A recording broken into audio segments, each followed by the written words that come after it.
Ассалому алейкум дӯстон, хуш омадем ба шабакаи мо. Дар навори имрӯза оиди тозатарин ва беҳтарин хабарҳо аз ҷаҳони ММА гап мезанем.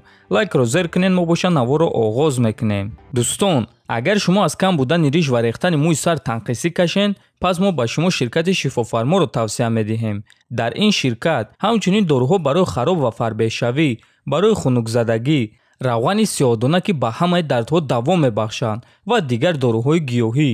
ва аз ҳама муҳим он аст ки дороҳои ин ширкат гиёҳӣ ва оригиналанд. худи ҳозир ба номерҳои дар рӯи экран буда занг занен ва ҳатман аз номи канали Паҳлавон гап занен.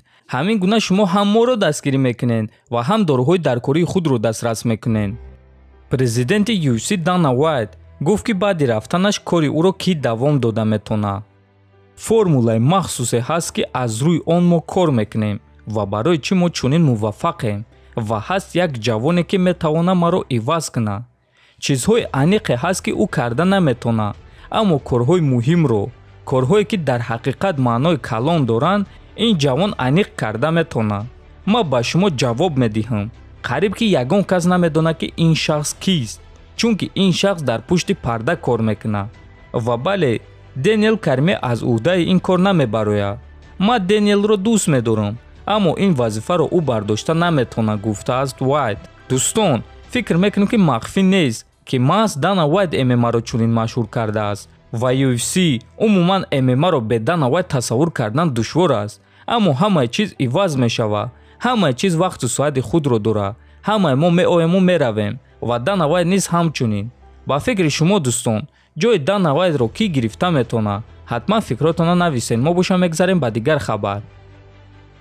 топови ҷангуари UFC дар вазни нимиёна Висенте Люке омода аст ки бо Ҳамзат Чимаев муҳориба гузаронад. Висенте мегӯяд ки Ҳамзат хайп ва мухлиси зиёд дорад ва аз ҳамин сабаб ин муҳориба барои ӯ маънои хуб дорад. ба ман муҳориба зидди Чимаев дар турнири Лондон пешниҳод карданд. ман гуфтам ки тайёрам, аммо ягон кор накарданд. шояд ки UFC лаҳзаи хубро интизор шудаанд ки муҳорибаи маро бо Чимаев ташкил кунанд. ӯ дар хайп аст, ӯ мухлиси зиёд дорад.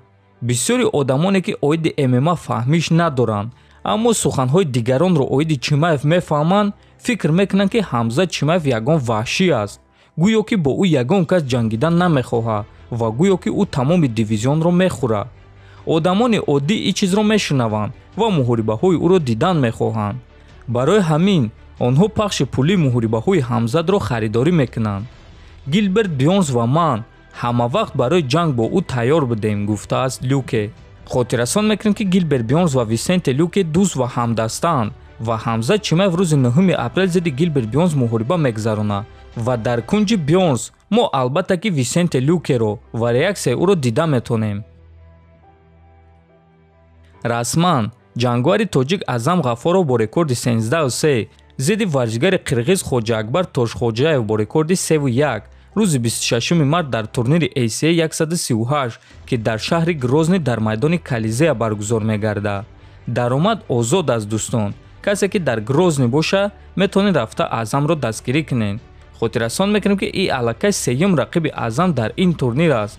то ин дам ду рақиби Аъзам иваз шуд ва Хоҷаакбар сеюм рақиби Аъзам аст ва умедвор мешавем ки ӯ низ аз ин муҳориба даст намекашаду муҳорибаи онҳо баргузор мегардад. аммо боша ба варзишгари тоҷик Аъзам Ғаффоров ғалабаи дурахшон орзумандем.